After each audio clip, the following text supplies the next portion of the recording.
Oh, there you are. Good morning, everyone. Welcome back to Mufc RealistTV. Mick Ruby here. Of course, it's match day today. We are playing Spurs away, but we do have to have a honest conversation as a global fan base. 1 year into the Ineos / Glazers ownership, isn't an epic failure what we've seen so far? Are they running Manchester United to the ground and failing Ruben Amorim, but not recruiting and backing him in the January window, leaving a paper-thin squad, and the marginal gains by Sir Jim Brailsworth, trimming the fat down to the large proportion to the bone, and the injury crisis? Is it doom and gloom, or is it the golden opportunity now to have an opportunity to see bigger than the class of 92 when we introduce youngsters for the remaining of the season? Of course, we're going to review how this club is being run and what is the potential. Are we heading towards bankruptcy? And Sir Jim Ratcliffe, when he purchased Manchester United, what was his true intent? Was this a vanity project? Let's get right into the show, shall we? But there's one thing you should do right here, right now. As you know, I did a video yesterday. This channel is struggling, it's under attack. We're a little bit of a shadow band. We do appreciate if you can turn on all the notification buttons. Make sure it's switched on to all. Like and subscribe. And if you want to become a member, please do so. It's voluntary, but you can do so. But also super chat. This is the only way you can support us growth. Let's get right into the show. Let's do this. The epic fail. But rather from a lot of posts on social media where there is a substantial fan base for Manchester United who say they'd rather like the idea of you trying to buy Manchester United because they think you would run it differently. Firstly, do you think you might? Is there a chance of that? And secondly, would you run it? Might I run it differently, or might I run it?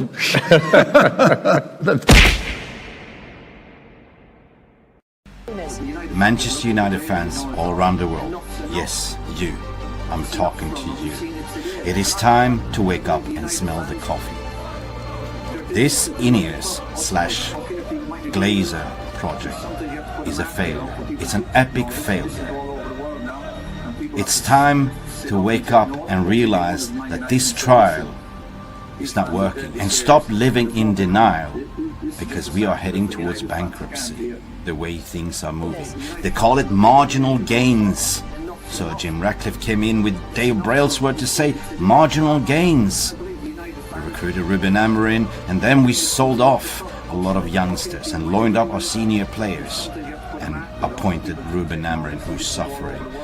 We trimmed the fat to the bare bones, and here we are, 1 year under the Sir Jim Ratcliffe Ineos and Glazers. It is time to stand up. It is green and gold until we're sold, and don't believe one word what you've been sold and told.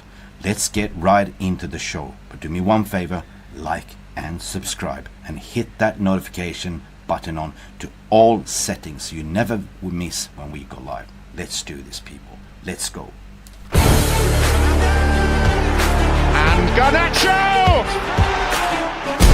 Has the Premier League ever been more challenging? Will you be in the dugout at Old Trafford on Sunday? I will be here. Definitely. Okay, let's go. Okay, let's go, people. Good morning to you, all of you. Thank you for tuning in again, and thank you for supporting us.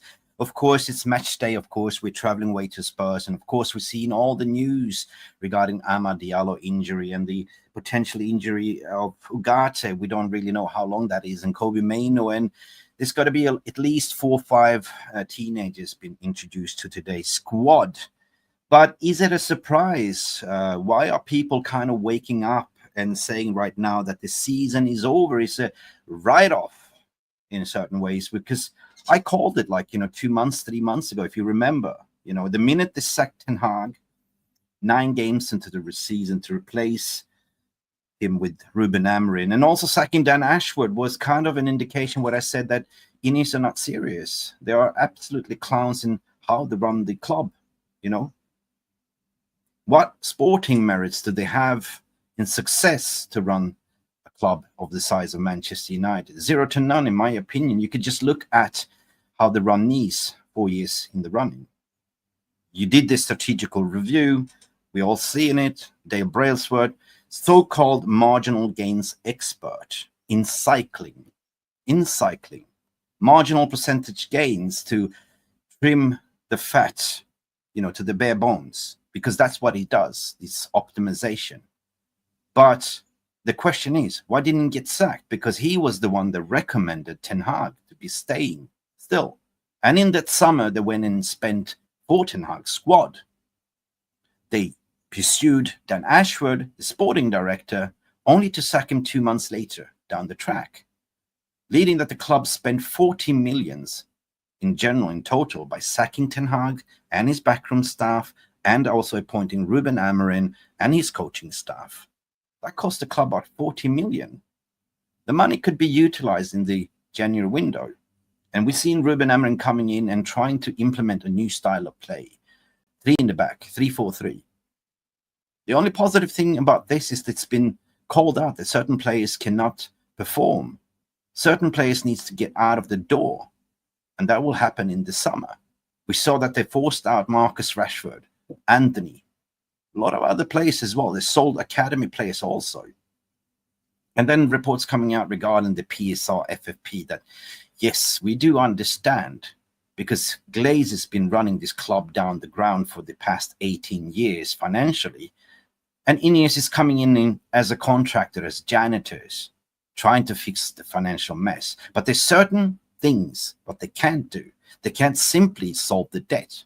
Yeah, we've seen that they gave the Glazers 1.2 billion out of that money just to acquire a little bit of that vanity project, right? Being in charge of the footballing operation means that you're in charge of the overall transfer spend, and you're cutting down the costs. You're slashing down the overall staff at Carrington and Mayfair. And now latest report coming out that potentially 200 more are going to go based on your mistake and Dale Brailsworth's mistake. So why are you not sacking Brailsworth, right? Nah, I'm not biting this, to be honest. 1 year in incompetency and the cost of the fans. The increase of ticketing prices, of course, is one example to display the incompetency. The promise of a new stadium then coming out later that it's going to take 8 years to build the stadium. So we're stuck with a rotten Old Trafford. The roof is still leaking. The roof is still leaking, peeps, right? So where are we at with this club? We are stuck with them. We've seen that the engagement with the greater Manchester Council area to build hotels, shopping malls, a lot of things, that is assets that the Glazers own. And that is the only reason why the Glazers are sticking around, because, hey, you get somebody to build something on your land bank and you will profit. But that's not going to take place for another 8 years. And the Glazers are not allowed to take any dividends. So where are we heading? The only thing is that I can see is we're heading towards administration in this rate. We are losing money. We are churning money. We're losing like crazy. We're not profitable. We're losing 300 million. We own other clubs more than 350 in unpaid transfer fees. Yeah. We're going on this madness to say we're going to recruit young players, meaning that we are not going to challenge until 2028, what Omar Barada was saying. Cool, right? We're doing a Brighton project. And I was thinking, because there was a video that Sir Jim Ratcliffe did, or was an interview in the intro. I'm going to play that again when he spoke about the Brighton model, flashback. So they are looking at basically trim the yard to make the bush look bigger, whatever you call it, being manscaped. We are being manscaped, but poorly manscaped. We are broke as fuck. I'm sorry. We are. So how much more can we take as Man United fans? We've been abused for the 18 years, and we were thinking like, oh, yes, things going to change. Best in class people. Yes, we are appointing footballing operational people. We saw the appointment of Omar Barada. Fantastic. Dan Ashford. Fantastic. It didn't last long. And where's the new sporting director? Dan Ashford, as a matter of fact, was the only one saying, hey, hold on a minute. Why are we sacking Ten Hag and appointing a new manager 9 games in who plays a different style of football. Well, that didn't go down well with the popular boys for jobs, boys for whatever, so they sacked him and pinned the blame on him, that he was the one that wanted Southgate and everything. And matter of fact, he was the one saying, no, we should not do this, peeps. So basically 9 games into the season, they wrote off the season 100%. They wrote off the season.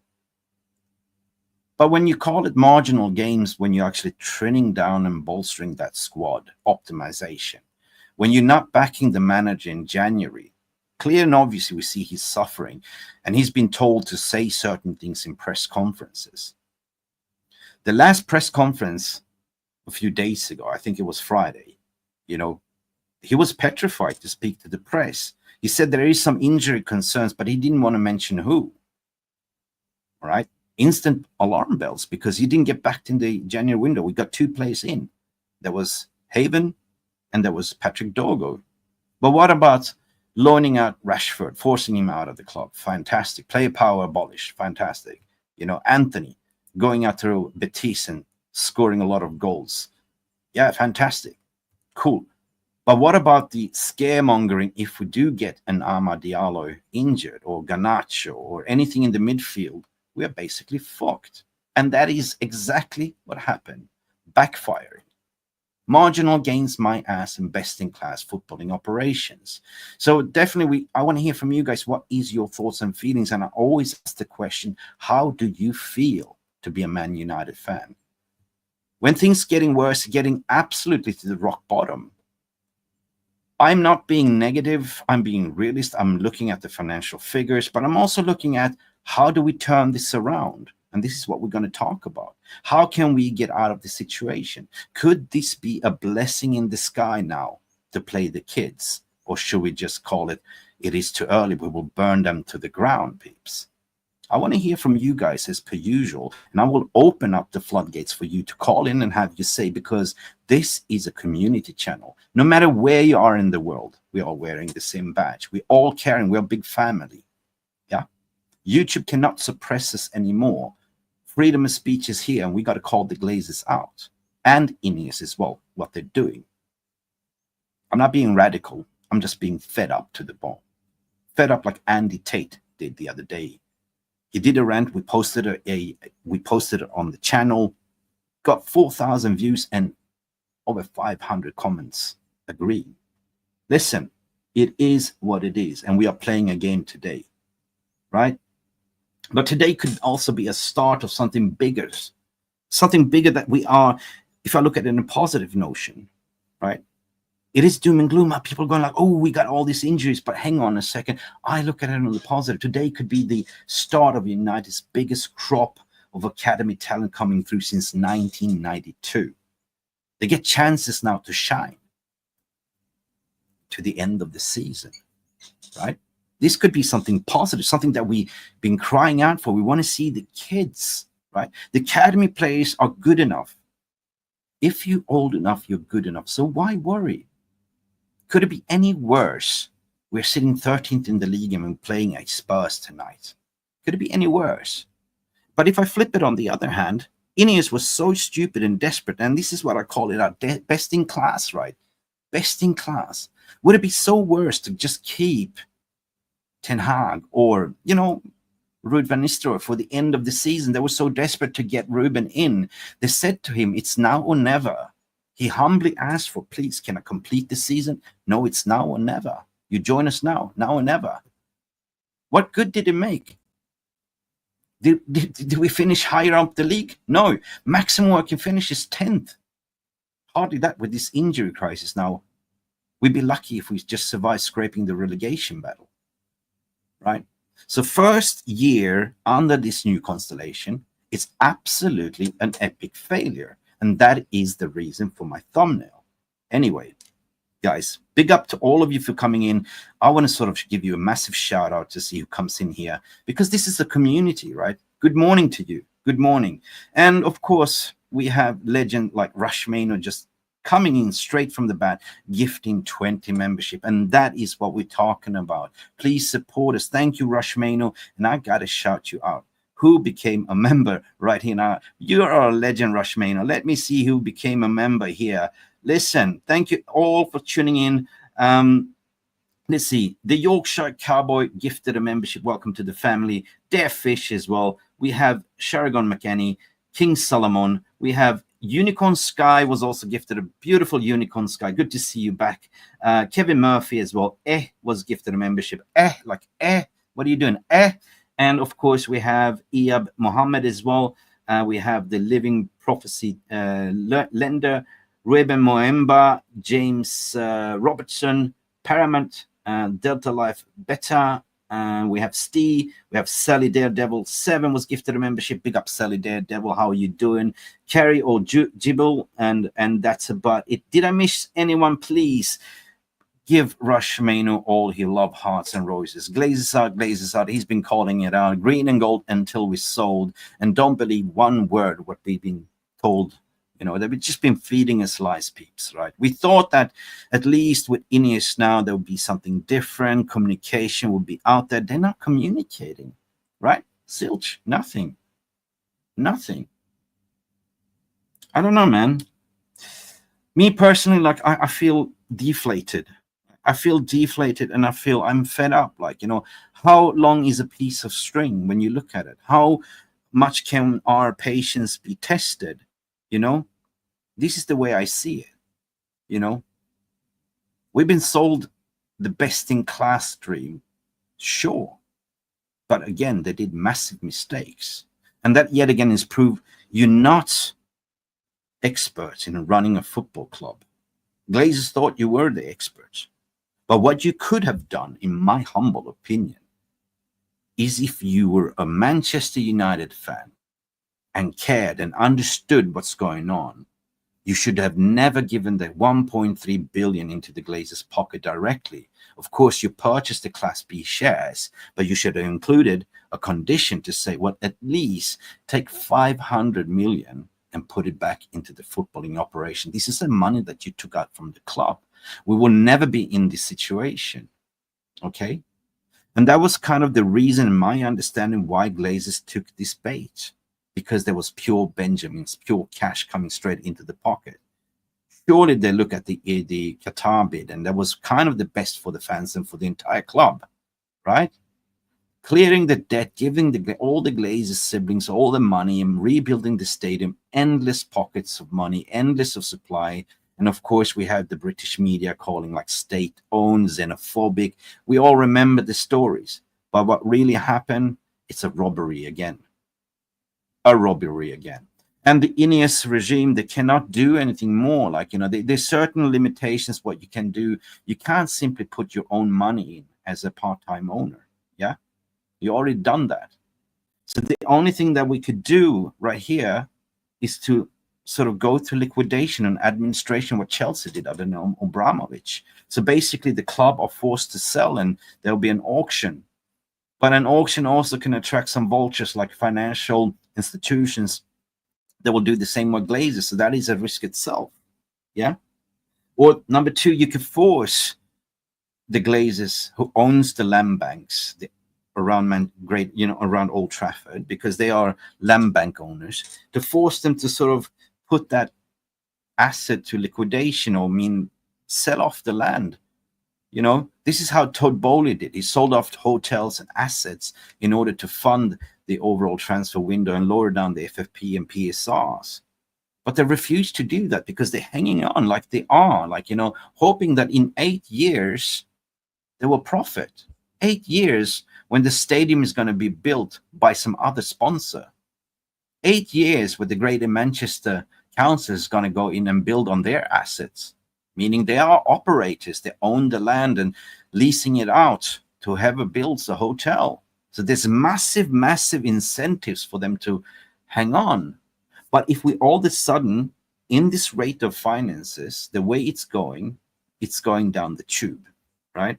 It's forcing them to do cut cost measures, forcing them to sack another 200 staff members, forcing them to take off Sir Alex Ferguson off the payroll as well, legends, and increasing the ticketing prices and pissing off the fans. Listen, you guys, we are your bosses. We are your only reason why you're making money or not making money, because without match-going fans or watching fans on telly, there would be no Manchester United in the Premier League. Think about that one. Think about that one. And of course, I want to hear your opinion. 100%. This is an epic failure, what you're saying, does Amran. It is an epic failure. Big up, Stephanie Griffith. How are you doing? Legends to you as well. Ash Jenkins, what you're saying here. Hi, Mick. For some reason, YouTube hasn't let me to see your videos for about 6 months. Yeah, I know. Just came up this morning. So glad you see the podcast still going. Yeah, I know.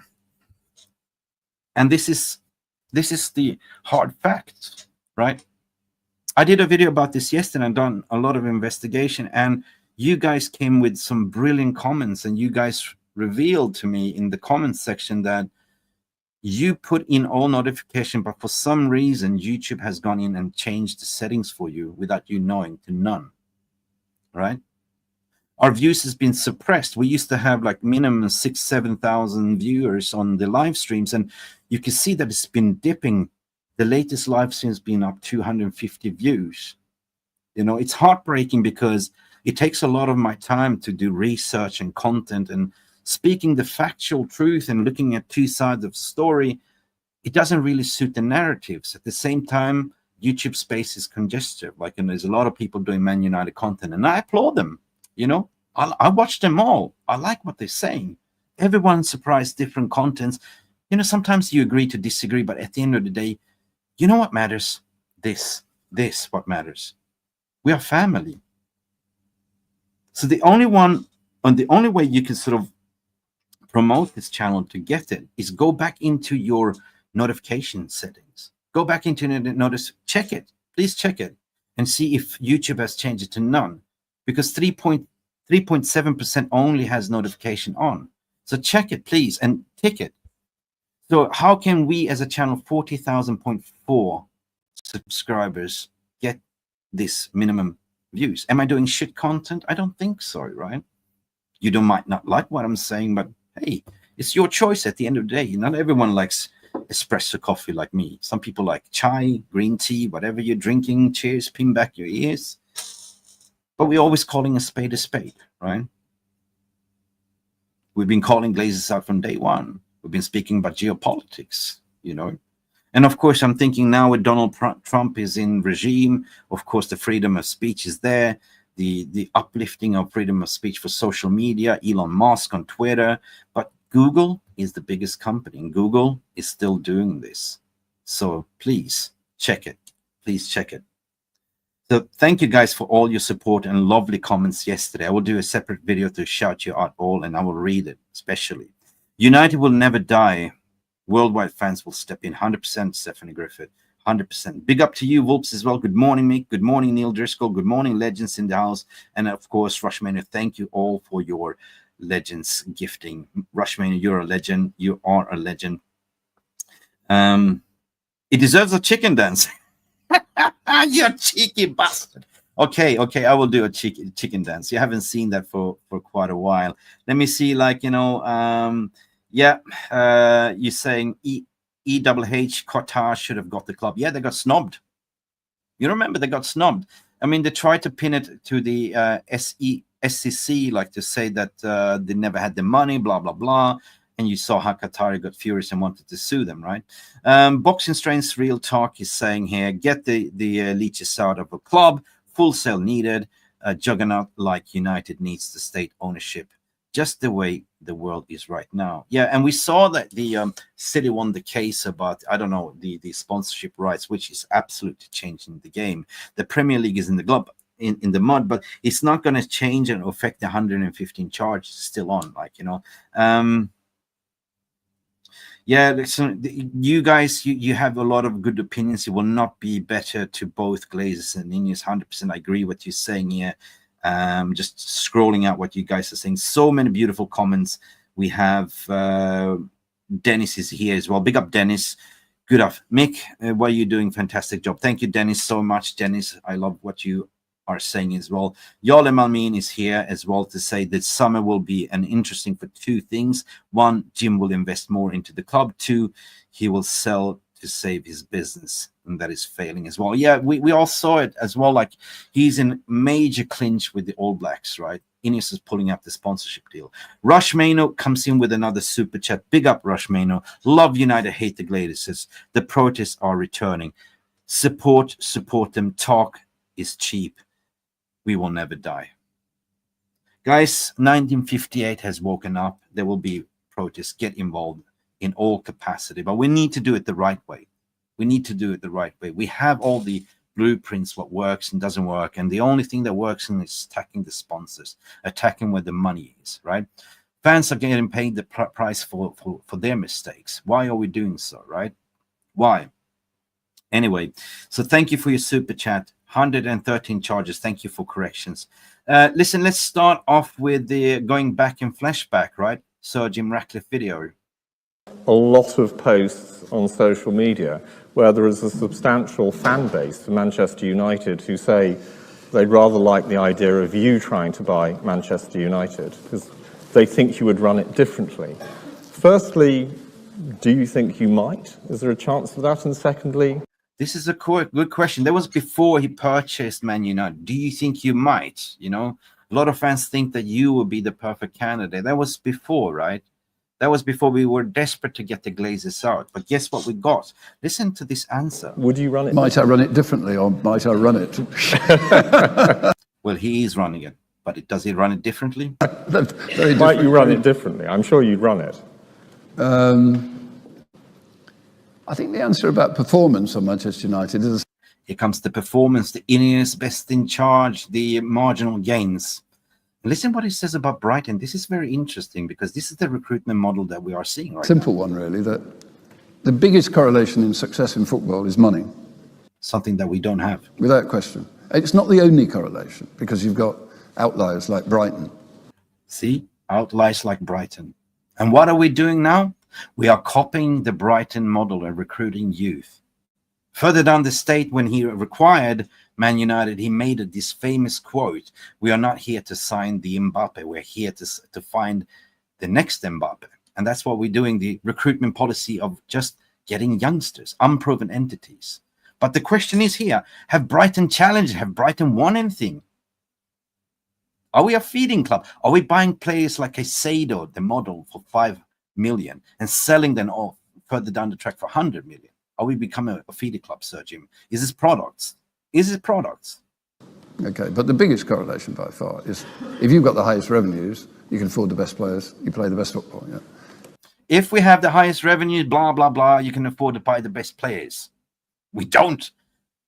We have recorded 300 million in loss. And Manchester United is one of those, it was one of those top three clubs. You had the two in Spain, Madrid and Barca, and you had Manchester United, and the all-in revenue was about 800 million. There's a few more have joined that club now, of course, because you've got Bayern Munich, you've got PSG, you've got, I can hardly say it, Manchester City. Yeah, you said it, Manchester City, and you got Omar Barada from Manchester City. Yeah. And, you know, Liverpool are a little bit closer. But Manchester United are not playing in that league. They're not playing in the league of those. And we're still not playing in that league. I mean, as a matter of fact, the first year under your charge, we are at rock bottom. We have never been this low. And in what sporting merits running a football club with your marginal gains and performance management do you believe? I mean, you're professional in cycling and Formula 1, but never in a footballing years. Look at Nice, and you're talking. Those are the teams at the moment, and they haven't done for quite some years now, really, since Sir Alex stepped down. And you were the one that put the dagger in Sir Alex's back by removing him as an ambassador and taking away his salary. So something is not, you know, they're not firing on all cylinders. So I think that would be my point on performance, really. And would you like to come back for another? Do you think there's a possibility you might acquire it at some point? Well, I think. Oh, this is the famous quote. firing on all cylinders, right? We are not. How can you fire on all cylinders when you're trimming the fat, making the, optimization, marginal gains, right? This is football, not a business where you look at performance management, right? You feel me? But this is the question, the famous question regarding the Glazers. I just pull the shit in my pants, mate. I mean, I'm a lifelong Manchester United fan. I'm a lifelong Manchester United fan. Chelsea season ticket holder. Well, if you're a lifelong Manchester United fan, you should have known what the Glazers have been doing the club for the 18 years. Again, going back to, you should have at least, out of that 1.2 billion you gave to the Glazers, taken 500 out of that and put it back into the club, something that the Glazers took. We will never be in this situation. This is optimization. This is performance management. And I was there in '99, that most remarkable match in '99 when in Barcelona. So, that's sort of deeply etched in my mind. But Manchester United is owned by the Glazer family. No shit. And they are the nicest of people. Whom I have met. I've met Joel and Avram. And yes. Ocean's 11. Here we go. They are the nicest people, I have to say. The nicest of people? Are you fucking mad? The nicest of people. Excuse me for having a laugh. How can you call the nicest of people out of 18 years they've been robbing the club as a lifelong Manchester United fan? You were there in 1999 and everything, and seeing this club going down rock bottom, being taken over by the bankers, and you call him the nicest of people? So they're proper gentlemen. They're really not. Proper gentlemen, not investing one single penny. They're robbers. Nice people, and they don't want to sell it. They don't want to sell it, but they did. They did because you offered them a way out. You did offer them a way out. Just to have this vanity project of yours experiment, the Ineos performance management marginal gains. Let's do this. I want to be remembered. And he said, well, I don't need money. Bullshit, you don't need money. There's not one single billionaire that invests money without expecting a return on investment. Absolutely load of bullshit. And it's owned by the 6 children of the father, and they don't want to sell it. So if it had been for sale... Which when, it became for sale. In the summer, yes, we would probably have had a go following on from the Chelsea. Yes, because you bid it for Chelsea. Yes, you had a hard on for Chelsea. Because you're a season ticket of Chelsea. And you're also sponsoring Ineos. Ineos is sponsoring Tottenham Hotspurs. But you bid it for Chelsea. And now, all of a sudden, yes, promotional. Oh, Manchester United. Thing. But we can't sit around hoping that one day Manchester United will become available. So I think what will happen now is we will get... We have a sports franchise, which is a really interesting franchise. I mean... How successful have you been in that sport franchise? Yeah? Dale Brailsworth, Dodgy Dave, accused for doping. Is that your performance management? Lucerne? Nice? Where are they now? Where are they now? Grenadiers pulling out the sponsorship for All Blacks? Really? We own a third of the Mercedes Formula One team, which is, it's been the main... Yeah, how did they go after that? Failed miserably. Successful in the last few years. Robbed last year, obviously. But, robbed. Well, now you're robbing the club as well, mate. We've got a great cycling team. Eliud Kipchoge were quite... Well, we are a footballing team, not a bloody cycling team. That's the problem. Dale Brailsworth is a cycling expert. And the latest, the Project 20, whatever you call it, the Project 22, it sounds like a launch, like we are flying to the moon, when you appointed some university professor to sort of, what the hell? Right? We are a footballing team, right?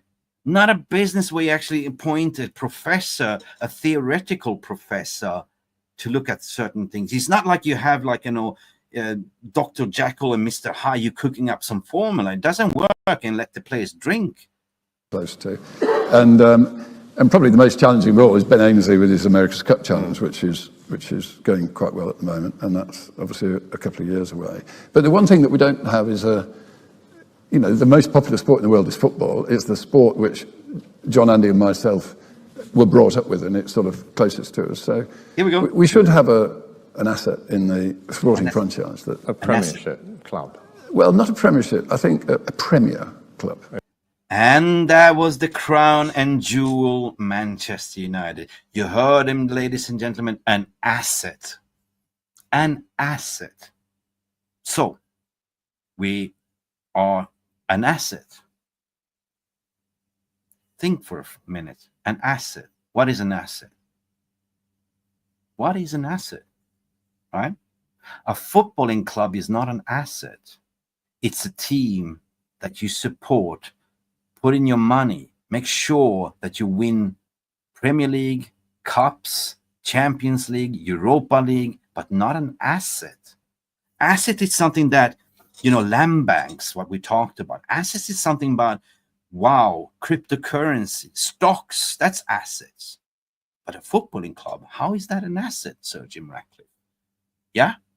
I know you own the fracking rights as an asset under Manchester. Greater Manchester United area. I mean, I'm talking about Carrington. I'm talking about where Old Trafford is. There's natural gas pockets underneath.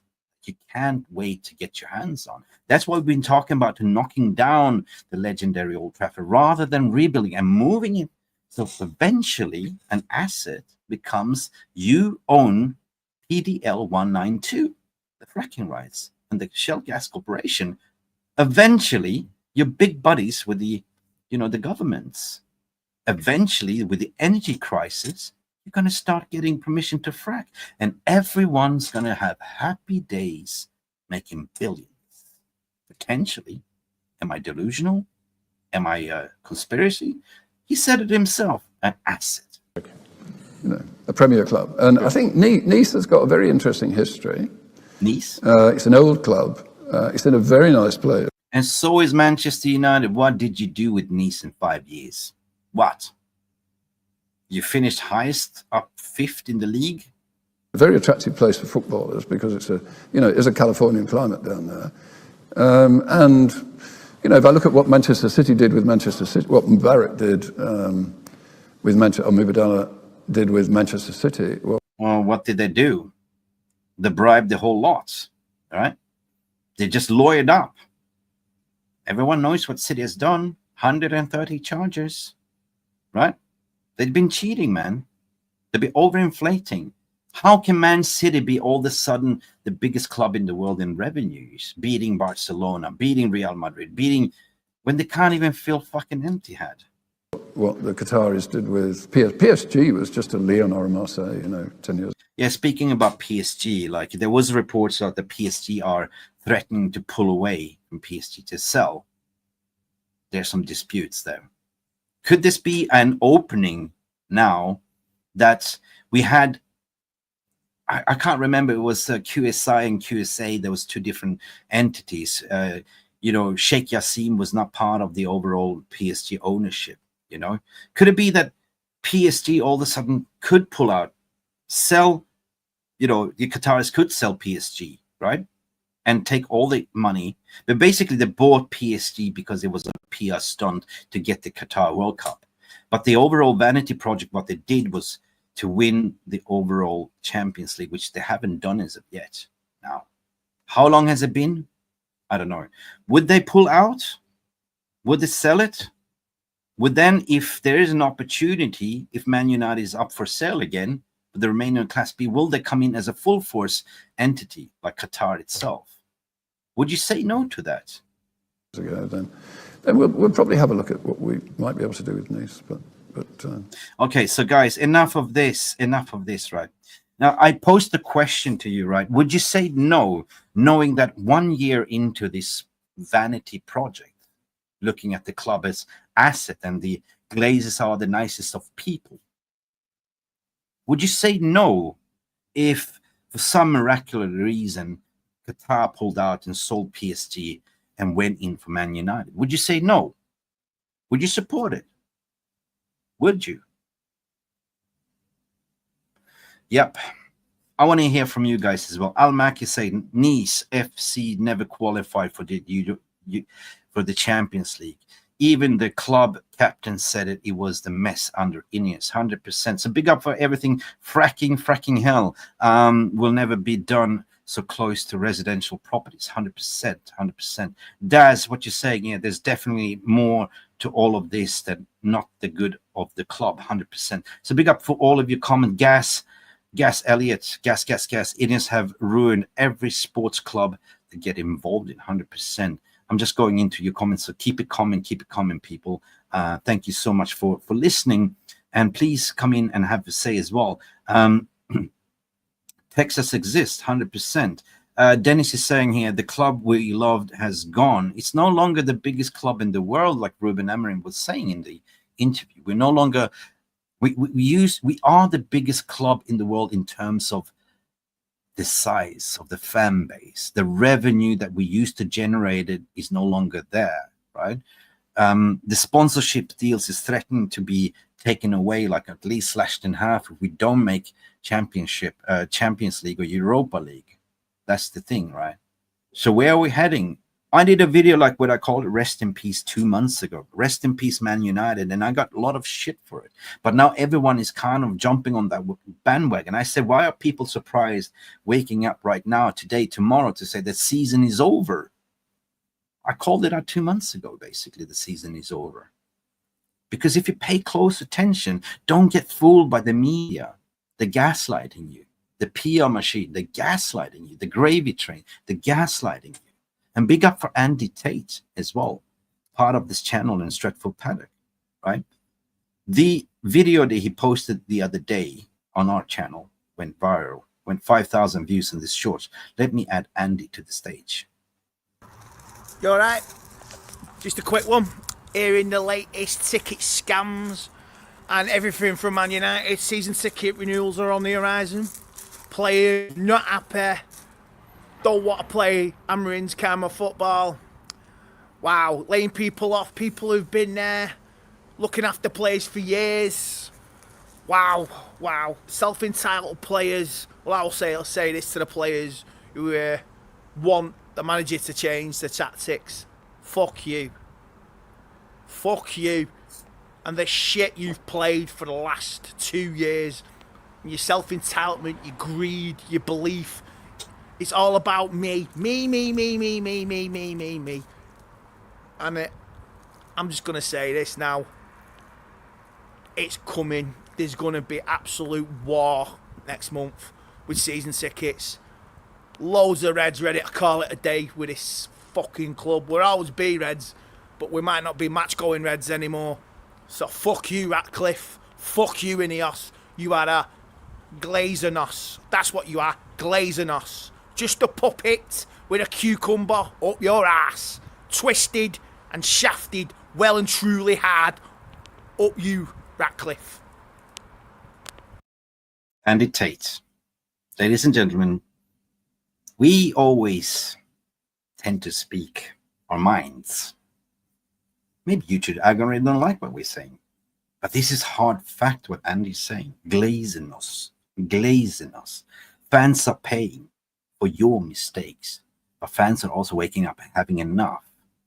You know? The overarching experience so far was that the Glazers took a backseat and used Ineos as a shop front. Letting them taking all the heat while they're still robbing the club in the background, yeah? But fans are waking up right now to say enough is enough. The ticketing price is rising.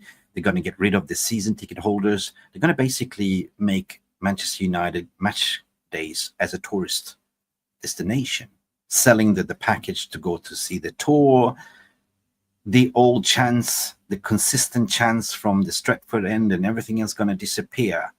And the matter of fact that they did already with the ticketing, with this app, basically, that if you are a match-going fan or a season ticket holder, if you can't go it, you have to sell it back to the club, and the club will then auction it to the highest bidder. We've seen it on numerous occasions with Galatasaray and, the Rangers game as well, where you all of a sudden see hundreds of away-going fans mixed in together with hardcore Man United fans. This is a recipe for disaster. Security. What if a massive brawl happens? There could be massive disaster, deaths, right? Are we that stupid? Best-in-class optimization. So the way I see it is basically fans had enough. Fans don't want to pay this money to see this shit, right? I personally haven't been to Old Trafford for 7 years. I would love to, but I don't believe it. I don't want to risk it, flying hundreds of miles away. Okay, if we are winning games and we are doing bits, but the current team at the moment, we are not even winning games at Old Trafford, right? We are not. Until they fix the whole entire situation, then I will come back. But to now, with this, with Sir Jim Ratcliffe on it, best in class, marginal games. Andy will come back to the stage again. He will do an impression of Sir Jim Ratcliffe. The real reason is why Manchester United are skint is because I knew what I was getting into. Oh, excuse me, old age. And I read the books many a time and realised we were screwed. But I thought, I'm a homeboy from Brailsworth and I'm down with the homies. And I'm back in Manchester, back in the beat, buddy boy. And I thought, I'll have a bit of this. This is a bit of me. Then I realised, in the words of Tupac, I'm fucked. West Side. And I owe Manchester United, and I, a billionaire, have not got a pot to piss in. Take care, God bless, and may God have mercy on everybody at Manchester United. If we ever get back there, I will get away with it. Ha ha! West Side. Andy, you're a legend. You gotta have a little bit of a humor as well. I love him. I love Andy. He always speaks his mind and heart. And we all are die-hard fans. We all want what's best for the club. You know what I mean?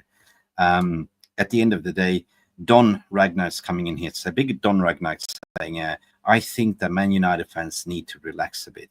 You will not be relegated this season. The relegation will happen next season. This is just the warm-up for Amorim's to mount the championship promotion challenge. Well, yes, mate, but you know what? I don't know if you're a United fan or not. The point is that we've been suffering for 18, 19 years, mate. Yeah, we don't want to be relegated, but there's a certain portion of the fan base to say we don't mind to be relegated because they might force the owners to sell, right? As I said, there could be you force the club to administration, meaning that they will put it up for auction, but then you're kind of risking for a venture capital to sort of be the worst, to come in and see this as a cash cow. Easily Man United could be worth 6, 7, 8, 10 billion, right? Easily you can see the land back assets around the Manchester area is the lucrative deal. You know what I mean? But we are kind of racing two leagues at the moment, the way I see it. One is the Premier League itself, and one is something called the PSR FFP League. Everyone don't want to breach it. And the ruling that came out the other day was an absolutely blow for the clubs, right? We were banking to for that to be voted to pass through, but instead it's going to be imposed next year. And if we look at the overarching where we're standing in terms of injuries, yes, Ruben Amorim did a lot of homework regarding last year's injury crisis. That's why he's been rotating a lot. But he's been rotating a lot to also find out who is able to play my system. He's been saying intensity. And the minute we are actually getting a break to start working in training, we get a major blow news that Amad Dialo is out for the season with an ankle ligament sprain. The club is planning a surgery ASAP, was reported by Fabrizio Romano, but he's out for the rest of the season. He's out. So if we look at what we have here right now, okay, current injury list, Amad ankle. Amad was the only shining knight in armor that understood what Amorim wanted. He did exactly what Amorim told him to do. And he's been our best player, right? It shows you he grabbed the bull by the horn because Ten Hag wanted to sell him. Lisandro Martinez, out to next year. 12 months, 6 to 12 months, successful surgery. Manuel Ugarte, it's a blow as well. We don't know. It's unknown, but it's a precaution. It might be 1 or 2 games. So basically left without any midfielders, right? Kobe Mainoo haven't had one fit season as of yet. Kobe Mainoo, again, according to my opinion, was too rushed. Within 6 months, he came back from his injury. Ten Hag played him every single game, and then 6 months later, he was part of the Euros. He looked flabbergasted. He looks out of gas, and still 19 years of age. Toby Colier, again, another midfielder, another injury. So that's unknown. Luke Shaw, forget about Luke Shaw. They said the club came out to PR to say he will be back on Monday. Luke Shaw is broken. He is broken. There's no way you can fix him, right? There's no spare parts in Luke Shaw, in his knees and his hamstrings, that could be fixed. He's washed, kaput, finished. He's a problem that United needs to deal with, but they're bubble wrapping him. They're protecting him. There's another Phil Jones here. Mason Mount, the club made a mistake. They could have got Mason Mount for free, but instead they paid 60 million quid. And the guy hardly played 10 games fit Man United shirt. It's a thigh problem. It's a thigh problem. Bayandir, it's a smaller injury. We don't know. But the fact is that we all of a sudden have 9 senior players out. Is it doom and gloom? Is it? Or could this be the lifeline, what we fans have been crying out for, to say, we play the kids. You're good enough, you're old enough, the academy is there. The under-18s are madness. We've seen the likes of, Chido Obi Martin scoring 12 games in 9, 12 goals in 9, registering 2 hat-tricks. The size of this Danish dynamite is massive. He's outgrown the under-18s. He's outgrown the under-21s, and he's part of the squad today. Yeah? You have Morehouse as well, a midfielder. Not many people know about Morehouse, but he's a fantastic midfielder, a ball-carrying midfielder. He's part of the squad today as well. We have goalkeeper Harrison as well. We have Harry Amos finally getting a sniff. He was supposed to be fast-track under Ten Hag, but for some reason he wasn't, right? So who would you play tonight? Who would you play tonight? Would you revert back to Casemiro and Eriksen in the midfield? Would you? They're not a future. They are not a future. So for me, it would be a waste of time. For me, it would be a blessing in the sky to say, hey, guys, this could be the biggest opportunity since the class of 92. Today could be the start of United's biggest crop of academy talent coming through since 1992. If they get a chance from now until the end of the season, they will fight. They will show you grit. They will show you intensity. They will prove themselves. Some players think as soon as you made it up to the first team, they relax. But these kids have something to prove. Is it doom and gloom? I don't think so. I'm going to take you one example. Go back into last year, Jurgen Klopp and Liverpool, struck by injuries again. He was forced to play 4 academy or 3 academy players. Did they do all right? They did bloody marvelous all right. Look at Arsenal, what they're doing. Look, Skelly and the other players, well, they're doing fantastic. So what is it to say that these kids cannot do it? We have Amar Ibrahimov, we have Shea Lacey, we have a lot of talent that can come in and do a job, right? So who is in worse position now? I mean, basically what I'm trying to say, it's not really doom and gloom, right? We are currently sitting 13th. There's nothing to lose.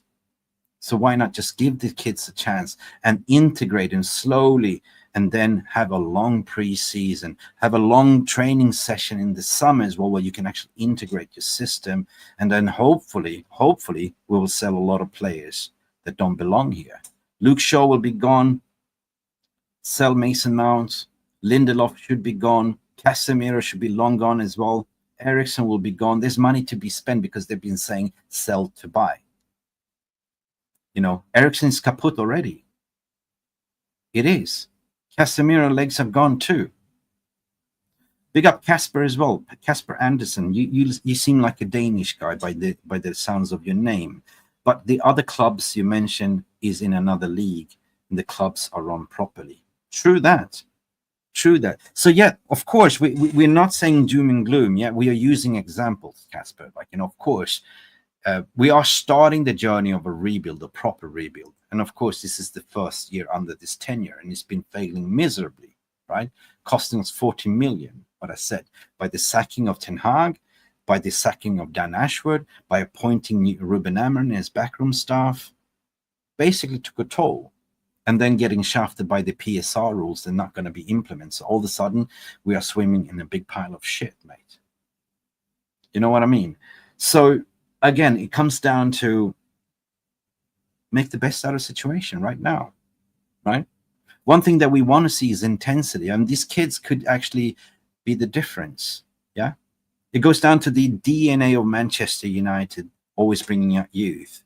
If you're good enough, you're old enough.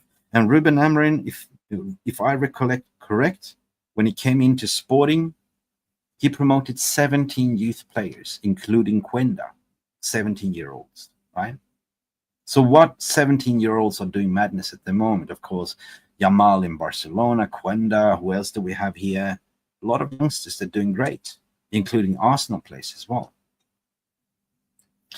And none of these kids are good enough, but it is what it is, Stu. Mr. Wolves, it is what it is. We have to play with what we got. But my question is, all I don't want to see is them getting burned out. Anyway. So what do you think about tonight? Is it going to be doom and gloom? Do you think that some of these kids going to start from the bench? We apparently have Aiden Haven, centre-back. We do have Amas involved in the squad. We have Morehouse involved in the squad. Who else do I have involved in the squad as well? Am I forgetting somebody? Harris, the goalkeeper. Who else? So he can only work with the tool that he's got. We are stuck with Luke Shaw to 2027. Anyway, guys, if you for some reason want to come in and have your say, I will open up the link right here, right now. I want to hear from you guys because I promise, right? This is a call-in show. And I just wanted to present you my thoughts and feelings regarding this. But at the end of the day, please come in and have a say. The link is in the description below.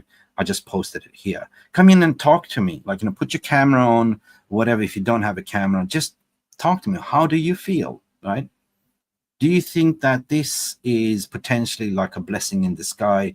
We have this crop of talent. You know, not that they're going to save us and put us to top 4, but of course we have Europa League to compete for and all that stuff, right? So please talk to me. Come in and have your say. You said it along. Ineos was not a good fit for Manchester United. This club is on its knees. We are definitely on it. There's no way you can sugarcoat it. Like, it's wake up, smell the coffee.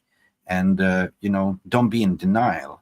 You know, the financial figures are there. Like, we are staring at the barrel of the gun. We are no longer the richest club in the world, right? The debt we are servicing, the money we are servicing, the interest is ridiculous, mate. You know what? I'm going to play another funny clip because the way you can joke about it, like, you know, in terms of how we're cost saving, right? I'm going to play it without getting copyrighted, but listen. So what are you doing? Just putting this in the bin. No, you're not. On the washing line. New policy. 4 uses of every tea bag. Plenty of flavour in that. Good. This is at Carrington, like, you know. Oh, what do? Don't throw the tea bag in the bin. You got to use it 4 times, yeah? Okay. Continue. I don't want to get done by copywriting, but anyway. let's continue. Man United, good for the planet. Yeah, we're consultants. We get brought into a business to maximise revenue. This is reduce real. costs. They're making the piss out of Ineos, like we're consultants. This is why I call them out. They are janitors. They're consultants. They are the janitors fixing up the mess what Ineos is doing. Word on this, guys. Big Jim got the water bill yesterday, nearly fainted. If it is number one, there's no need to flush. Absolutely not. It's about marginal gains. Marginal gains. Every tiny little saving over the course of a year could easily add up to £600. £600. If you are doing a number two, give it a big flush. Yeah, knock yourselves out. So basically, he's suggesting the toilet. Don't flush the toilet. Add number two and then flush. Especially you, Brian. I was in trap 2 after you the other day. Disgusting. Not all bad news and cutbacks. Little boost for the team. Jesus Christ. What's that? This is feeble. Watch your mouth. That's Dr. Urtke. Gen Z. Unbelievable. Gen Z, unbelievable. Titled. Chocolate bars have been shrinking for the past 25 years, yet people still buy them. We do the same with our scarves. With the scarves. Look at the scarves, like marginal gains. Each year, we shave off 10 centimetres from the scarf. Tourists will still buy them. Neck's not that big anyway. Want me to finish with that of you? Yeah. Good bit left on there. Marginal savings, marginal gains. Well, I brought it from home, so... That's good, kittens, good habits. Mind if I? Sharing is caring. Good fruit. Good fruit. So we're paying hundreds of thousands for Rashford and Anthony's wages each week. Right, okay. I'll step things up. So Big Jim on it, ration toilet roll from tomorrow. We're rationing toilet rolls from tomorrow. I'll keep him safe if we have to. Yeah, how many meals a day does Fred the Red get? Well, it just seems like he's got a bit of belly on him. Like, how many meals a day does Fred the Red get? Is there any flex on the cost of food there? Like meal replacement, bottle of Huel? He's not real, just a costume yet, of course. Well, in that case, sack the prick. In people. Sack the prick. Will not turn the lights off. Sorry, mate. Didn't see you there. Do you need the big light on? Yeah. Might just dim it, if that's all right. Just dim it a little bit. Just to, there's no point if it's just a bit more, a little bit more. Is that not serious? Huh? Are you serious? Are you taking the piss? Guys, you, at the end of the day, you got to apply a little bit of humor. I have a caller calling Amrani in the house. Big up, Amrani. How you doing, my friend? Hi, my friend. What's up? Well, you got to apply a little bit of humor and also a little bit of serious note. You know, how do you feel to be a Man United fan today? I mean, that's always the question I'm asking you. Like, you know, I want to hear from you. I already expressed my feelings, but when you hear from you. Yeah, actually, I followed your your explanation. Sorry for my English because I'm not in English. I'm Algerian, but I'm yeah. Ça va? Ça va. Merci. So so I'm like a fan of United since my childhood, like 1999, and the famous how can I say triple. Yeah, treble. Yeah, yes. So actually, like what you have said before, like I'm totally agree with you. I think a lot of us wanted like a full sale and wanted that this club to be the biggest club again in like England and in Europe. But actually, right now, I think with Ineos and their strategy, because sometimes I'm talking. Can you hear me? Yes, loud and clear. Yeah. Sometimes I'm talking with some guys, like some friends on Twitter, and like there are a lot of different opinion. There are some guys that they still trust in Ineos project and they are Ineos in. But honestly, like personally, I don't trust them, and I'm Ineos out, because some people are saying that during these 6 months or maybe 1 year since the 27 take over, like they have did some like big things, but I didn't see these big things. For example, for the transfer windows, you bring different personality, like football personality, like Omar Berrada, Dan Ashworth, and Jason Wilcox, but we didn't see a difference. It's like the same thing as the Glazers, or maybe worse, but I will not like justify the Glazers, what the Glazers did, because the problem started from them, and always it's always their problem. And Ineos, like I don't know, like it's how we can say, it's an unclear vision and an unclear situation from Ineos. People. They basically the manifesto was said to put Manchester back into Manchester. It was like not really clear, but you're absolutely right what they said. Like, you know, the biggest transfer window was for them to actually gaslight the fans by saying we're gonna have the best in class people like Omar Berrada, Ashford, Wilcox, to enable a core that I applaud. That's something that we needed, right? 100%. But what happened afterwards was the optimization of cutting down costs and doing stupid things, and the ineptness of not really understanding how footballing club is run. That goes back to my video and before he acquired Manchester United, when he said what he sees as an asset. You know, we said Ineos, we always dreamt to have a asset, such a Premiership club. Now he got his hands on it, and now they're fumbling, because if you look at Nice, 5 years in the running, what have they done? Nothing. Like, you know, he's talking about the success of running footballing and adopting the philosophy of performance management in marginal gains. And this is what you got to call out. Well, this is a footballing club, right? You cannot just go and apply business personnel, like, you know, how you teach your employees to become performance management, like in marginal gains, right? So this is where they are failing, in my opinion.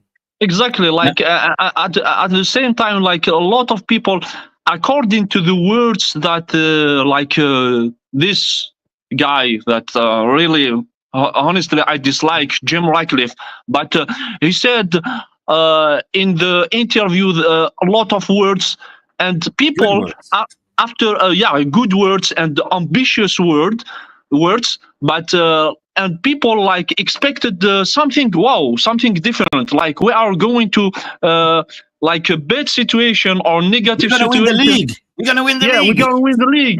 And he said, like, I remember, I think these expressions that we are trying to come back and to be like the Real Madrid of Europe in the coming years. And people like personally, like my opinion, I said, wow, like there is an ambition, there is something like something will change and something will go better. But after that, as you said, like they are talking just about business strategy. And when you take the example of FC Nice here, because I'm living in France, so FC Nice, like since like 5 or 6 years, I don't remember when Ineos took them, but like the ranking of in the French league, it's 7, 8, 9, maybe 5, the 5th position, but no success, no trophies. So I'm asking myself, what is the this strategy? Exactly. I don't know. Like I wanted to ask you something you said about protests, because I was talking with someone from 1958. I don't know if he is a member of 1958 or a sympathizer. His name is Steve. Steve, definitely. Cool. He's like legit like a lovely guy and a nice guy. but like it's not a criticism for 1958, but I'm asking myself, and maybe you will answer me about this. Are they like going to resume the protest just for the price tickets, or No, it's the like overarching more than everything. that? Everything. Listen, 1958 is the only representative that I acknowledge as, a proper Man United representatives for this community. I mean, you have this self-entitled, I don't know who they are. They're sitting there, talking to the Glazers. They're just puppets. This is what self-entitled. Oh, as long as you don't increase our price tickets with 5% more, we're happy, right? They're just treating Ineos like they're the boss. You know what I mean? Mm-hmm. But who are these people? They're not represent. You are talking about must. Yes. I'm talking about the must. But in certain ways, yes, 1958, you should always support them. They are the only ones that are organizing the protest, united against the Glazers. Steve is an amazing guy. Like, these are people, normal people like you and me, like fans that had enough. You know what I mean? But the question is, like, okay, we've spoken about this.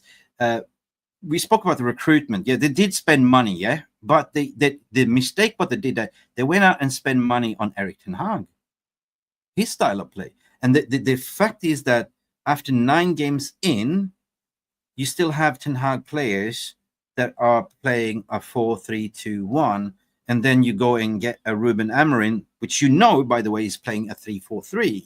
3-4-3, yes. So that's why I'm saying they wrote off the season straight away. That's what I mean. And now we're suffering. So the overarching results where we're sitting, we can only judge where we're sitting in the table and what they are doing. And I can understand that is measures that you need to do, because as an owner, you came in and yapped your mouth. You made a lot of promises, but what you're doing right now is not really.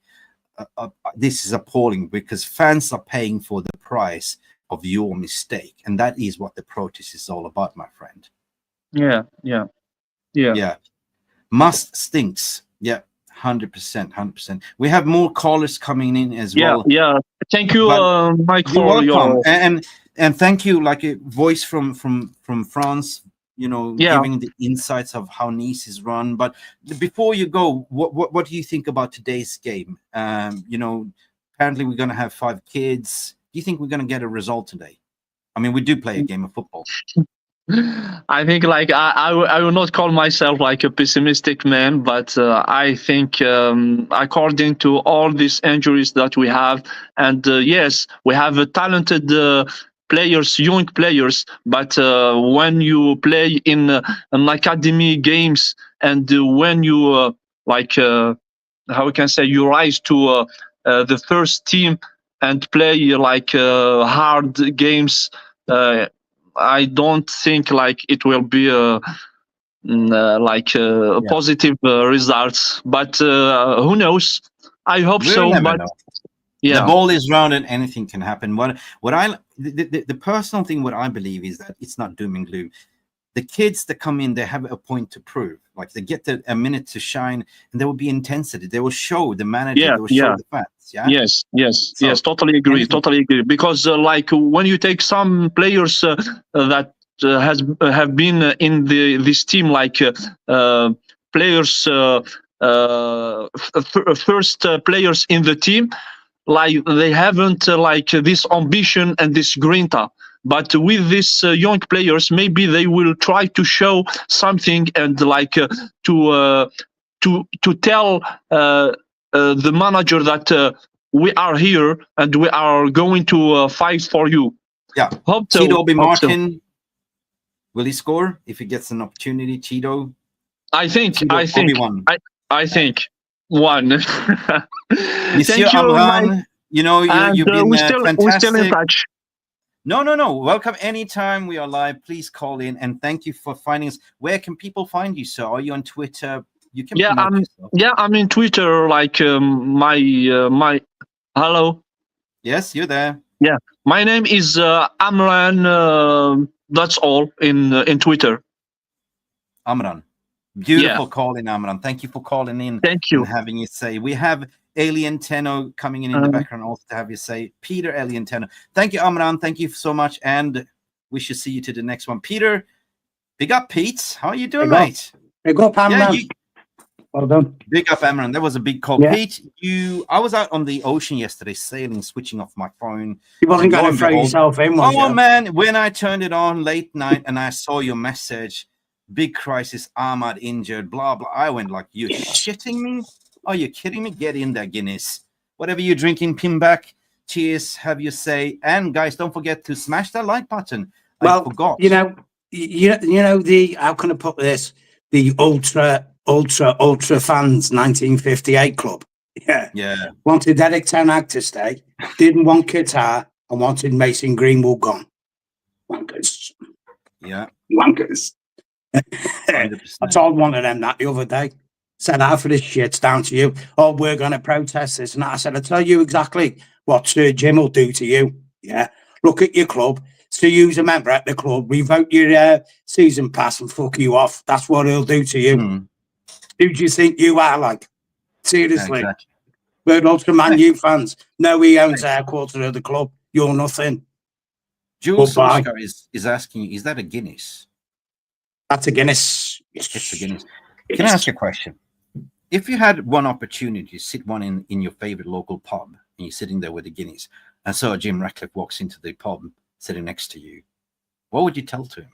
What would you have a conversation about it? What was it say to him, Sir Jim? Yeah, on a pint of Guinness, if you had an on a pint, seriously, if I could sit Sir Jim down and say, why did you buy a quarter share of a club you're struggling to do anything with? And don't give me the flannel about business. You're not talking to uneducated people now, like we know what we're going on about. Probably more than you in the terms of the football world. You've bought a club, all you've done is tread on everyone's toes. You're negotiating a deal now for one of the top brass from PSG where you get rid of another 200 workers at your club. Do you not realise you look like a muppet doing shit like this? Yeah. It's not a positive that, oh, but we're going to build a stadium, we're going to do this, we're going to do that. Yeah, I'm going to be King of England one day, and all, mate. You understand what I'm saying? Well, that's in a way, you'll get this coming back. I can't do it in a day. Well, you've been here for over a year. What have you actually done? Peter, do you think that he had this fantasy, this vanity, that next to the Trinity statue, there will build another statue of him, like he did the Savior Man United? No, his fantasy will be a statue with 7 of them there, him and the other 6 Glazers. If I understand you correctly, so you're saying that you couldn't really afford to buy the club, and why did you buy the club if you are a long life fan, right? If you can't run it, But I think you know what, Mick. Right, personally, right. This is what my take is on this. I don't think the Glazers really ever wanted to sell. They wanted to stay in it, but they wanted someone else to take the flak, which mission achieved. Sir Jim Ratcliffe has probably done his own work per se, as in the land around there. He's going to get money from the government coming in to help him regenerate the area, because obviously it's going to be beneficial for the local council, Greater Manchester Council around there. Yep. And they've done the number crunches and thought, you know what, we're going to piss a load of people off, but in the long term, we're going to make a shitload of money. The Glazers are. And you know, the average fan like me who go in that, like, you're not welcome. But you gave away, you gave up your season ticket. You know, you said, well, I won't, you'll never. You know what? I stopped going to Old Trafford when the Glazers bought us. I only went back on the protests in lockdown. That was the first time I've been back since 2005, and it was a buddy of mine who got me my season ticket back. I won't say his name, but he's been there for years. And he rung me up after my birthday on the 16th and said, Pete, why have you packed it in? And I said, you know the score, mate. This shit, we're going nowhere. They don't want us. They don't want people like me there. They want people who are going to go there. That's what I said. That's what I said earlier. If I back the tape, they don't want match-going fans. They don't want us. And I tell you what, you know what? They want to build. They want to build the stadium of the north to fill hundreds of thousands of tourists.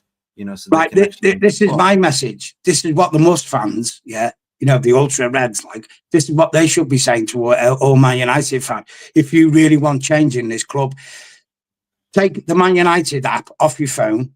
Don't watch Man United on your PC or TV and socially disconnect yourself from the club. They will shit their pants. if every Man United fan done that. I have not got the app on my phone anymore. No, I haven't got the app on my PC. I haven't even watched the game at home. I'm going to the pub to watch them today, and that's it. You will not see anything connected to Man United from my house. I'm done with them. You don't want me. I don't want you. Goodbye. You know, I feel your pain, mate. And the question that I always ask, and I wonder, who is Must? Do anyone know who's part of that Must board, and why are they not speaking for the majority of the fans? They're just like scared rabbits. They're like self-entitled. They're ultras, mate. They think they're ultra fans. They can't do nothing, man. You know, I'd say what will happen to what is again? What the fuck is an ultra fan? Well, you know, just because we live in the area, we're from Manchester, we're better than you. Blah blah, yabbity fucking blah, that type of crap. Yeah, whatever, like whatever. They're just looking after their own interests, like, oh, as long as we don't get hit, like, you know, as long as we don't have to pay. I'll tell you, this time next season. But who are they? It's local fans. I knew a couple of them back in the day, and I fell out with a few of them because they've got inflated egos. I tell them exactly how it is. I told one the other day, I was talking to one, I said, I'll tell you what you'll be doing next year, mate. You'll be crying in your beer in the toll gates. I said, because you get your ass banged from the Bishop's Blaze and all. I said, you'll be 2 miles away from Old Trafford, crying, no season ticket, nothing going, we're bust, 1958. Yeah. Okay. Well, guess what? Like, you know, if you give up your season ticket holder, another mushroom will pop up and take it. That's of course, right? Of course it is. But in that case, I want it be to known who is part of the Must, right? You know, that represents the entire fan base. The only one that I recognize is 1958, because at least they see the problem and they're not afraid to speak out. That's the thing, right? Well, the thing is, Mick, Must got in touch with the powers that be at Old Trafford after Sir Jim put the tickets up. What did they do? Did they change it? No. They didn't. They got no power whatsoever. Yeah, that Must was also part of the Zoom call. Must was also part of the Zoom call when they had the Zoom call with the Glazers, where they said, like, you know, when they say share fan ownership, but where they say dividends is okay. Okay, dividends is okay. Yeah. You know, what the dividends is not okay. Nah. They're just paying lip service to them. The Glazers just, when they had Must in that meeting, they're just paying lip service. If they say, guess what, look, we are kind of listening to you, you know what I mean? They're not going to do anything. Not going to do anything. We have the... It's like this. Jadon Sancho left last summer. Didn't replace him. Yeah? No. Erik Ten Hag was struggling. Okay, we won the FA Cup. What did they do? You had 2 ways to go. You could either keep him. If it went pear-shaped, which it did, you should have kept him till the end of the season. You've now got a manager in who he didn't want at the beginning of the season. He didn't want the previous manager spend 200 million upwards on players. Probably this manager does it once. And now we're languishing. I was taking the crap out of one of my friends who's an Everton fan all season, saying, you'll have the best stadium in the Championship. Look at the Premier League now. They're actually above us. Everton. Yeah. They're actually above us. Like, that's the whole agenda of the show, the epic fail. Like, you know, what you said, like, you know, we should never. It's a good job we've got a 12-point barrier from relegation, because we would drop. You're touching a point where I mentioned in early stages in this video. Like, would it be so bad if we just stuck with, you know, Ten Hag or Van Nistelrooy for the end of the season, to the remainder of the season, then phase them out, and because we recruited players for that style, and then get Ruben Amorim.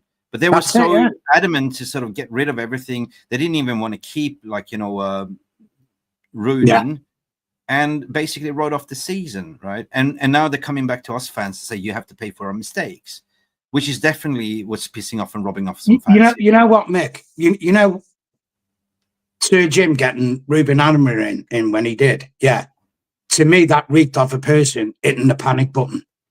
My plans gone tits up. We've got to do something quick.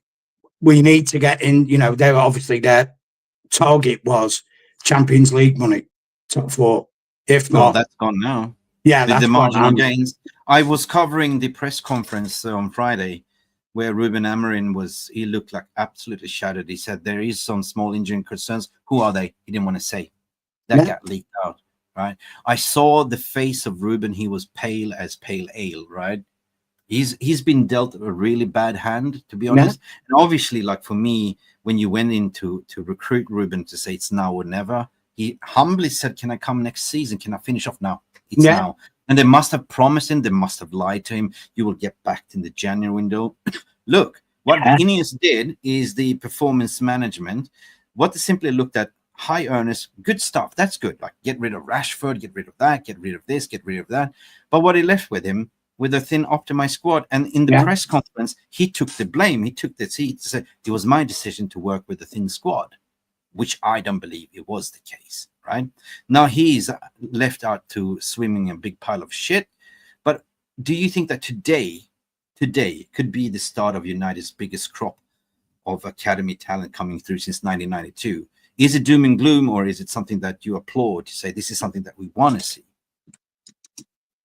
Well, the thing is, Mick, I mean, it's bringing the youth in when you're in a good position where you can afford to, i.e., for example, I know it went wrong for Slot, excuse me, but he used a lot of youth against Plymouth in the FA Cup.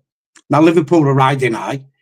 He had the luxury to go, okay, then, you know, I can rest some of the senior boys, throw some of the young boys in. Look how that went. You're now throwing young boys into a dire situation.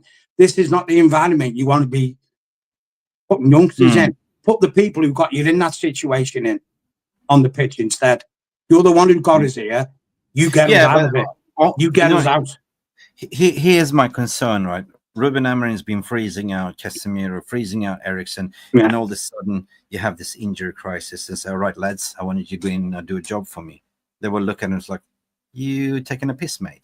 So I'd say don't play Casemiro, don't play Eriksen, keep doing what you're doing, and just bank on the kids. They're on the box. They're the future. They're the future. You know what I mean? The thing is, Mick, look, it's like this. Look, remember when I said to you before it last summer, sell Rashford, sell Bruno. And the reason why I said it was when you've got equity, a commodity that's at its peak value in business, you look at the projection of it and go, well, you know, you're hitting your peak, you're coming down. You sell. That's what smart business people do.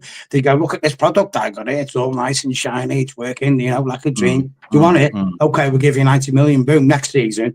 They're on a downward spiral. They won't even get 50 million for it. That's what smart businessmen do. They sell their commodities on while it's shit hot, as they say. We didn't do it. We kept it. Now, one of them commodities, Rashford, is now playing for the team who's above us in the league, who could potentially play against us in the FA Cup. Yeah. We have 700, and Peter, we have 715 people tuning in live, listening to us, and only how many likes? 83 likes, people. Yeah, get the likes in. Can we get minimum 100 likes for this free? I'm going to the pub, guys. I'm going to watch the Liverpool game, and then I'm going to watch the Muppet Show.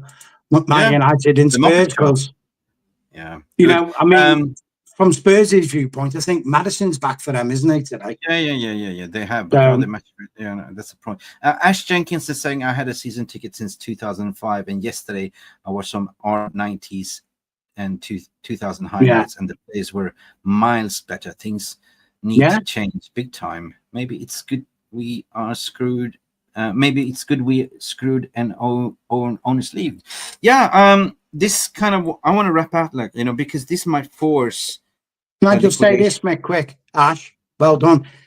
My first season, Ash, was the season we got relegated.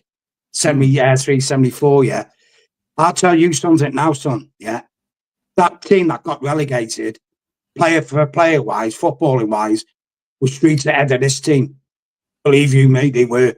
There was check and have a look who the players were in that team, who were up and coming players that won trophies. Sammy McIlroy, Martin Buchan, just to name a few.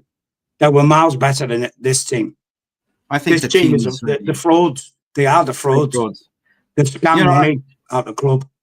Yeah, I'm going to sort of wrap up this stream soon, but you know, I'm excited to see the kids play, because we can't do worse. I mean, the Premier League is over anyway, so just give the kids a chance, but don't burn them out. That's the thing. because we do have an exciting crops kind of under 18s and under 20s. So, you know, of course. But it comes down to Mick, right? Can I just say this? I was looking at something the other day. Yeah. Now he's got equity, Sir Jim. Yeah. Yes. Now let's hypothesize if he's got the long-term plan. This is what I kind of want to wrap into the next point. So go ahead. Yeah. Right. If he's projecting ahead, I'm talking 10 years down the line. You know, there'll be a debate whether Sir Jim's still alive in 10 years' time. Well, that was what I was saying when Ineos wanted to get in the club. You want younger people in the club because at least they're going to be alive when the project's finished. Because when Sir Jim goes, you don't know who's going to be in charge of that part of the project. But we'll hypothesize that 10 years down the line, Sir Jim's crunched these numbers. I'm going to get stadiums, going to get redeveloped. I'm going to do this and that. Yeah. This is the money I'm going to make. If you're relying on league positions, i.e. Champions League positions, to get you the equity, to get you to where you want to be, then what he should have done was when he paid his 1.3 billion into the club, he should have then put a further billion in, liquidized the debts, because he could have transferred it to a business debt. Then he could have spent money, got rid of FSP, PSR, and he could have bought better players and started going on. So you, in the back of your mind, you must be thinking, why isn't this guy doing this? Because he said it, I called it out in the interview we had with the Business Insider. Before he acquired, he had an interview and said, we are looking to get a Premier League asset. An asset. So they see this club as an asset. So yeah, you got a point, because I said it. If you gave 1.2 billion to the Glazers, that money did not go into the footballing operations. And if you are in charge all of a sudden of the footballing operations, you would never be in this situation. At least take 300 million out of that money, as what you said, or 400, put it back into service the debt, clear the debt, and we would never be in the situation. So that tells me that it is an asset, is a business operation. It's not really focusing on football, and we fans are paying for it right now. Well, it's not only that, Mick. You've got to factor in as well that we have 300 odd million for transfers, what we haven't paid yet. So you could argue the point, in effect, we're 1.5 billion in debt. We can have a 24-hour stream and just go over the points by points. Yeah, I know, but I don't have the time. We own 300 million on unpaid transfer debts. We're not making profits anymore. We are actually losing 300 million ever since. So listen, at the end of the day, you can sit there and crunch your number 10 years from now, but there will not be a Man United 10 years from now if you're not doing anything. So we play this humoristic video that staff has to reuse the tea bags 4 times and flush the toilet after somebody else has done the business number 2. That was kind of a little bit of an irony joke, but it's actually not really funny because that's the way it is. So would it be so bad if we are forced to go into administration? That means that they are forced to sell up. That's the thing. No, but that's the last thing we want, because look what happened to Leeds United when they got forced into administration. Chelsea. They've never been the same club. Chelsea. They've never been the same club. Chelsea as well. You know what I mean? If you get forced into administration, Mick, your assets are frozen. And you can't do anything until the administrators have obviously gone over the assets. That means all the little dirty shenanigans the Glazers have been up to, all them pages have to be read and understood and solidified. You're talking of a club of Man United size going into administration. You're talking of at least 2 years to get through the red tape. All right. And then it leaves us with a final option. The only way out that I could see is to sell off the land bank assets. Right? Like Chelsea did with the hotels. You know, that's the only thing. And that's what they're holding on for. Like, no, we're not going to sell it off because they're banking on the Greater Council to build something within 8 years. Yeah. But you own the assets where you can sell off. Land banks, things like that. I think, Mick, I think there's one more other asset they can do, option they can do. And not many people have talked about it yet. Sir Jim and Ineos could actually sit down in the boardroom and go, you know what, guys, we've bitten off more than we can chew. Get in touch with the Glazers, tell them we're going to sell our quarter share. We advise that you sell this as a package. Because if we sell ours, because they're at liberty to sell their quarter share, Glazers can't do nothing. Yeah. We'll advise you now, if we sell our quarter share, whoever comes in, are not going to we're going to not make going to profit share out the of it. ship up Yeah, like we're doing with you. We advise you sell as a full package, and I'm hoping that's what's going to happen. Snippets. There've actually been some snippets coming out on Twitter that potentially end of the year they're going to do that. But they set a precedence that whoever comes in needs to buy for minimum $33 per Class B share. So they might be sitting down, guys, we're not going to turn this around. We're going to end up in liquidation. Let's just put it up, see what happens. Maybe we get $35, $36 per share, $40 per share. Maybe Qatar comes in again. Happy days. We walk out. We invested 1.2 billion. We get a profit of 3 billion, 4 billion, whatever. And you Glazers get 6 billions, 10 billions. Off you go. That's what they'll do, Mick. I'm telling you, they'll number crunch it and see which way it's going, and they'll go, you know what? That's just sometimes in business you have to admit when you've made a mistake, and if you don't admit when you've made a mistake, it becomes a costly error. They're going to go, you know what? We can't afford to mess around with this. We have to make a decision quick. Do we stick or try and work our way through it, or just go, you know what? Sell, make £1 billion profit on what we've put in, and kiss it goodbye. That's what they'll do. Oh yeah, Casper is also saying that the only way the club will be survived and saved if the Arabs bought the club. Could be anyone with a big, could be anyone. Like let's say Elon Musk or anyone. Listen to this, Mick. Yeah, remember when I was telling you about the ownerships, the clubs? Yeah, 2/3 of the Premiership clubs now belong to American-owned people or consortiums. Yeah. That means they will franchise the league. 2030 will be franchised the league. No relegation. We won't be in the pyramid, and we'll be Super League. That's what's coming. I told everyone. People we are. We're in telly. You're talking out your ass. Am I? Hold that thought and introduce Thomas as well, all the way from Gothenburg, Big up, Sweden. Tom. Big up, Thomas. Big up, Tom. How you doing, mate? You're on mute, bro. You're on mute, Baba. He's on mute. Speak. Can you hear me now? Yes, we can hear you now. Regarding Premier League, what Peter was mentioning, the Premier League lost the case regarding the sponsorship right. Do you think that Premier League will be in the mud? Do you think that's going to be something else like what Peter was saying, potential Super League, or what's your general thoughts and feelings? I think we're heading towards that, unfortunately. I mean, it's when you come to a certain tax bracket, everybody knows each other, and everybody, have relationships with each other. So it's not surprising, unfortunately. But you saw Aston Villa was voting against it. You saw Newcastle. This is a people that want to use their own sponsorship to pull in money. Basically,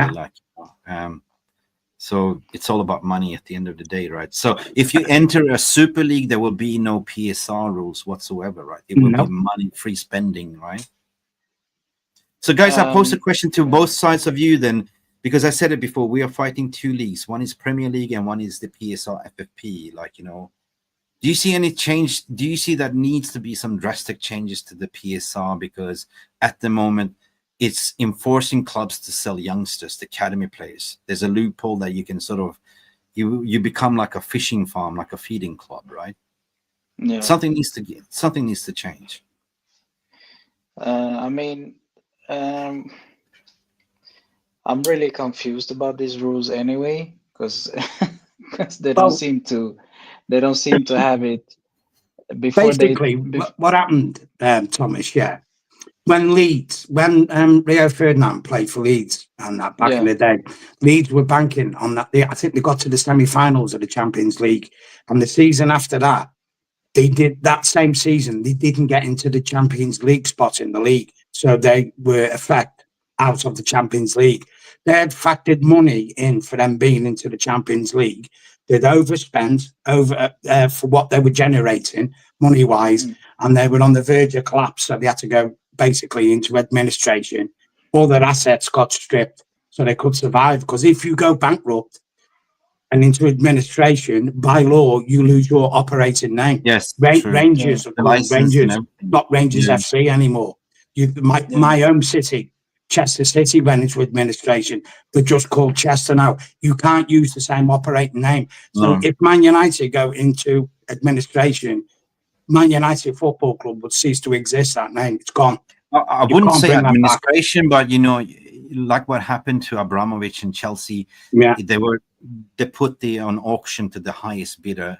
But if they didn't manage to get that, the club would go into you don't. So what I'm saying here is like, you know, I don't want the club to go to that administration, but at least forcing the club to sell up, right? You know, we all, according to Jason Attack as well, we all know that Sir Jim Ratcliffe has the first refusal right to any sale of minimum $33 per Class B share. But if somebody comes in and bids more, he has to match them. So this might be what you said, Peter, that sit down at the end of November, whatever come what may, and say, guys, we're not going to be able to steer this around. Let's just do this. Let's put it out there. And we know that somebody's going to bid over 33 because they set that precedence. We might get $40 per share. Happy days. We walk around. Glazers get $6 billion in the pocket. Sir Jim Ratcliffe profit by getting his back, his $3 billion, whatever. All of a sudden, they sell the club for $10 billion to, I don't know, Qatar, if they pull up from PS. The thing is, Mick, Thomas, you got to look at it from this viewpoint. When you got a commodity, now it doesn't matter what commodity it is, there's a ceiling to everything. People will go, well, you know, I'm a Man United fan and say it's only $5 a share. I may go to double it, $10 max, but I'm not going to overpay for it because I'm never going to make any money out of this. You know, when people buy things and sell things, when you're talking at this level of business, you're not doing it for the love of it. You're doing it because even though you love it, you're still going to make money. That's how your machine rolls along. You can't just buy something and go, there goes $10 billion gone, I'll never get it back. That's $10 billion out your money, out your wealth, gone. Okay, I'm gonna be more controversial because there is a third option that I just thought about. You know, the fiat currency currently is going down the tube, right? You know, the interest rates and US dollar and everything. Why don't they just go invest and put 10x on Bitcoin, take the overall asset and put it into Bitcoin, because Bitcoin is going right up right here, right now. US Federal Reserve is going to invest in Bitcoins. A lot of governments, BlackRock is investing heavily. Bitcoin is sitting around, hovering around 100 at the moment. Used to be on 6 months ago, used to be on 54. But Bitcoin is going like this, right? So why don't you just take a punt, put it on Bitcoin reserves, and off you go. You generate the money, you pay off the debt. Jesus Christ! I just pulled it out. I don't think. I don't. From what I've learned through just seeing how Glazers operate and listening into journalists and all of that stuff. I don't think they will sell unless they get a ridiculous offer. Yeah, I know. Because they every time we see them like, oh, now this is it. I mean, this whatever they done to this club is by design. It's not like they're bad businessmen. This is by design because they foreseen everything. So it's like, oh, if we do this and if we do that, it doesn't. I think they just know how to get out of situations. That leads to that we always look at two sides of the story. Like we're not just going to say doom and gloom. We always look at two sides of the story. Look, I agree with Yali's saying. Him came in trying to save the club from going to the administration, of course. But there's limited things what it can do, Jolly. Think about that. You know, we're actually trying to stab the dagger in the heart of the man's back. Yeah, sure. He got the Mission Impossible task, but it comes down to what Peter was saying. He knew the situation. He knew when he gave them away the money. And of course, what the question that we have to ask, did he foresee that it's going to be this difficult? Because he did this strategic review. They looked at the books and everything. And of course, are you kind of being a shrewd businessman, banking on that? I going in on 27%. I started with 61%. And I eventually did my calculations that the Glaze is going to be phased out and I'm going to do a hostile takeover. There could be a lot of things that we don't know. You know what I mean? But again, Yali, it comes down to what can you do on a minority stakeholder. You can't serve. I'm going to have to go, guys, anyway. Anyway, Peter, before you go, what is your overarching score prediction today? Do you think the kids 2-1 Spurs? 2-1 Spurs. Off you go. Fuck off. All right, guys, we're about to close the shop. Anyway, big up Peter as well. Big up for everyone that coming in. Thomas as well. Before you go, brother, let's talk football. What do you think? The kids are being introduced. We have Morehouse. We have Amas. We have Cheeto Obi Martin. We have, who do we have here? Haven. We have, who else is going to be introduced into the squad today? I keep forgetting. Let's see. I think it was even Sekokone as well. Are you excited about that? Actually, I am, and because I've been following the young lads, actually they're playing well, and I don't think there will be a lack of pace in the game. I think they will. I think they will be hungry, and I think we can beat Spurs. I think we beat them. Oh God, that would be something, man. Okay, Mark comes in with Man United win 3-2. It's going to be an open-ended basketball game, according to him, and he goes even more. Mick Ruby special 3 with United. Obi Martin to score a hat trick. Damn. What if? What if they register a hat trick? No, I think that Obi Martin in that case will start in the second half. What I don't want to see, Thomas, is I don't want to see Casemiro. I don't want to see Ericsson being picked just because of security blanket. They're not the future. That's the thing, and that's what I'm saying. You know, all of a sudden, Amorim's been keeping up with the squad, and all of a sudden, they asked him to do a job. They will bottle it. So better to just bank on the kids coming to prove themselves. They will be hungry. They will play intensity. Ain't going to be that bad, right? As long as he tells them, you know, they're not supposed to feel the pressure. They're not supposed to take the burden of the mistake and just go out there and just have fun. Have no fear. Take experience from this. Learn from this. Yeah. This will be your future. It's like that Jean-Claude Van Damme movie title: "No retreat, no surrender." Exactly. Have no fear. Come on. DJ Superfly is saying, I fear a 1-3 loss. Don't be afraid. Liam is saying here, 1-1 draw. Yeah, cool. I want to win. Mark Harris is saying, men against boys, Spurs 3-1. Well, listen, Spurs haven't been that great, but they're getting some senior players back into the squad as well. Even if we win, the table won't make a difference. True. Yeah, true. We will slip down to 14th, and that's about it. Anyway, I don't really care what the result is, to be honest. The season is over for me. You know, I want to see. I'm more excited to see the kids. I'm more excited to see what Cheeto is all about, what, you know, Morehouse is all about. Like, you know, I'm more excited about that, right? Come what may. Boxing Straight Talk saying 3-3 draw. You know, it is what it is. I'm just like, you know, I have a funny feeling for some reason when the chips are down. We're playing Spurs away. We're playing away. The burden is off our shoulders. I think we get a win. I think it'd be a 2-1 United for some reason. No, why not?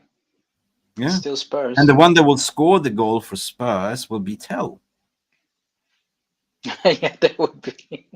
That'd be something, yeah? Yeah, that would be something. That would just Madison be... is back into the game, but, you know, is he fit enough? Could he play a full game? I don't know. And son of a bitch on front, of course. Son of a bitch always scores against us. You know, for some reason, Spurs has been crap, and all of a sudden when Man United roll up, they are like prime, you know, Liverpool sitting on the top of the league and trying to get a result. Anyway, Thomas, big up for coming in. Everyone for coming in. Big up for listening. Big up for tuning in. I just want to check the poll and the stats before I close the shop. We're still sitting on 1,000 views and 92 likes. Before we close the shop, please, can we get minimum 8 more likes before we go? That is so easy. Just press it right here, right now, before we end the stream. 92 likes currently and 1,000 views. That should be a no-brainer, Thomas. Yeah, everybody should just push it as soon as they click the video. Push it. That's what I or do that in retrospective. So big up, like, I'm excited for the game. Of course, we've been crying out for a game of football. It's been a lot of bad shit going around in the media. We got dealt with a blow yesterday with the injury list, and yeah, it's not pretty, but we're here because we love football, right? We love Man United, and we want us to do well. That's all we can say. What are you going down to your local support club to watch the game in Gothenburg, or are you watching it at home? Not this time. I have laundry. You know the Swedish laundry system, right? Yeah.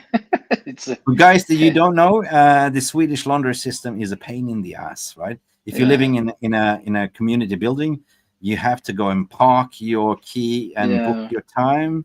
And if you're late, you have the old lady gonna go punish you. If you don't clean the laundry machine, they'll complain and get your ass. Yeah. Anyway, big up.